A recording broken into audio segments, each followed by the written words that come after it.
سلام علیکم به همه بچه ها.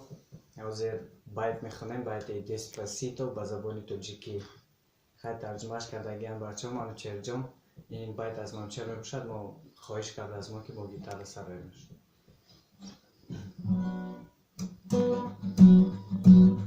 گود بمانی در دلی من تو اخیرم، بازه باکی مای میدونی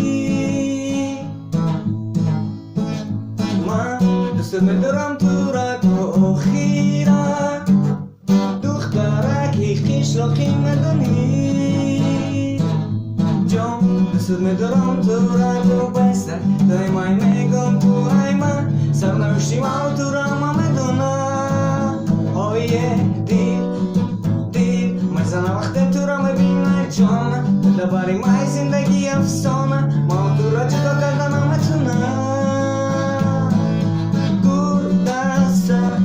بیا جان تو طرفی من، ایزا نکشه میگو